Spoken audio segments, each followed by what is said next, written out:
عدالت فروقی میں ایک ایمان افروز واقعہ۔ امیر المومنین حضرت عمر فاروق رضی اللہ تعالیٰ عنہ کی عدالت عالیہ میں ایک مقدمہ پیش ہوا۔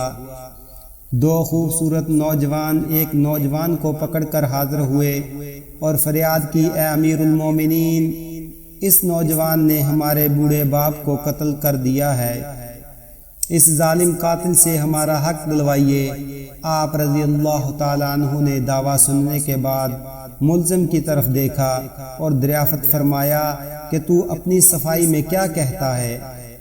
ملزم نے عرض کی، ہاں امیر المومنین، یہ جرم واقعی مجھ سے صادر ہوا ہے، میں نے زور سے ایک پتھر اسے مارا جس سے وہ ہلاک ہو گیا تھا۔ فاروق اعظم رضی اللہ تعالیٰ عنہ نے فرمایا، گویا تو اپنے جرم کا اقرار کرتا ہے؟ ملزم، ہاں امیر المومنین، یہ جرم واقعی مجھ سے صادر ہوا ہے۔ آپ رضی اللہ تعالیٰ عنہ نے فرمایا، پھر تم پر قصاص لازم ہو گیا اور اس کے عوض تمہیں قتل کیا جائے گا۔ ملزم نے جواب دیا، آقا، مجھے آپ رضی اللہ تعالیٰ عنہ کے حکم اور شریعت مطہرہ کے فتوے سے انکار نہیں، البتہ ایک گزارش کرنا چاہتا ہوں، ارشاد ہوا بیان کرو۔ عرض کی، 3 دن کی مہلت چاہتا ہوں، 3 دن بعد حاضر خدمت ہو جاؤں گا۔ عظیم قائد نے کچھ دیر سر جھکا کر سوچا، غور کے بعد سر اوپر اٹھایا اور فرمایا، اچھا، کون ضامن ہوگا تمہارا کہ تم واقعی وعدہ وفا کرنے کے لیے تیسرے دن عدالت عالیہ میں حاضر ہو کر خون کا بدلہ خون سے دو گے؟ عمر فاروق رضی اللہ تعالیٰ عنہ کے اس ارشاد پر اس جوان رعنا نے پر امید نظروں سے حاضرین مجلس کا جائزہ کے بعد حضرت ابو ذر غفاری رضی اللہ تعالیٰ عنہ کے متدین پر نور چہرے پر نگاہیں گاڑتے ہوئے اشارہ کر کے کہا، یہ میری ضمانت دیں گے۔ خلیفۃ الرسول نے ان سے دریافت فرمایا کہ انہوں نے کہا، بے شک میں ضمانت دیتا ہوں کہ نوجوان 3 دن بعد تکمیل قصاص کے لیے عدالت میں حاضر ہو جائے گا۔ اس ضمانت کے بعد ملزم کو چھوڑ دیا گیا۔ 2 دن گزر گئے اور تیسرا دن آ گیا۔ جلیل القدر صحابی اور مشیران خلافت دربار میں جمع ہوئے، دونوں مدعی بھی آ گئے، حضرت ابو ذر غفاری رضی اللہ تعالیٰ عنہ بھی آ گئے اور ملزم کا بے قراری سے انتظار ہونے لگا۔ جوں وقت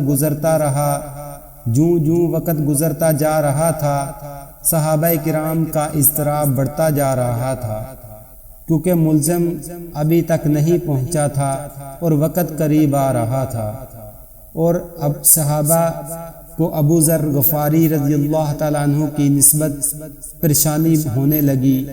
1-2 مرتبہ مدعیوں نے بھی دریافت کیا، مگر انہوں نے ہر مرتبہ یہی جواب دیا کہ اگر 3 یوم گزر گئے اور ملزم نہ آیا تو میں اپنی ضمانت پوری کروں گا۔ پریشانی کی کوئی بات نہیں۔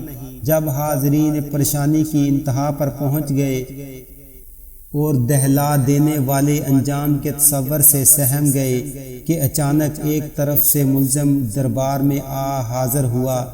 اس کا جسم پسینے سے شرابور تھا، چہرے پر گرد جم چکی تھی، مسلسل بھاگنے سے اس کی سانس پھول گئی تھی۔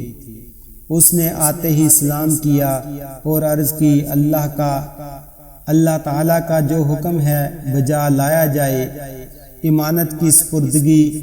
آپ رضی اللہ تعالیٰ عنہ کے دریافت کرنے پر ملزم نے بتایا کہ میں ایک امانت والے کے سپرد کرنے گیا تھا۔ واقعہ یوں ہے کہ میرا ایک چھوٹا بھائی ہے، والد فوت ہو گیا۔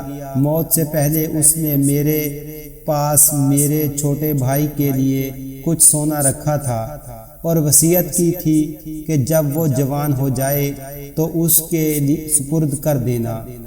میں وہ سونا ایک جگہ رکھ آیا تھا جس کا مجھے ہی علم تھا، اس لیے میں وہ سونا اس کے سپرد کرنے گیا تھا۔ الحمدللہ میں نے امانت اس کے سپرد کر دی جس کی وہ تھی۔ امیر المومنین رضی اللہ تعالیٰ عنہ نے ابو ذر غفاری رضی اللہ تعالیٰ عنہ سے پوچھا کہ آپ نے اس کی ضمانت کیوں دی تھی؟ کیا یہ آپ کا واقف تھا؟ انہوں نے کہا میرا اس سے کوئی تعلق نہ تھا، صرف یہ بات تھی کہ جب میں نے پر امید نگاہوں سے میری طرف دیکھا تو مجھے خیال آیا کہ اگر بھرے مجمع میں بھی میں اس کی ضمانت نہ دوں تو کل قیامت کے دن اللہ رب العزت کے سامنے شرمندہ ہونا پڑے گا کہ اتنے آدمیوں میں سے کوئی بھی اس کا ضامن نہ بن سکا، اس لیے میں نے اس کی ضمانت دی، حالانکہ میں اسے بالکل نہ جانتا تھا، نہ مجھے یہ معلوم ہے کہ یہ کہاں رہتا ہے، بس اس کی ظاہری شرافت نے مجھے یقین دلا دیا تھا کہ وعدہ کا پکا ہے، اور میں نے ضمانت دے دی۔ یہ بات سن کر حاضرین محفل اشک آلود ہو گئے۔ مدعیوں نے التجا کی کہ اے امیر المومنین رضی اللہ تعالیٰ عنہ، ہم نے اپنے باپ کا خون معاف کر دیا۔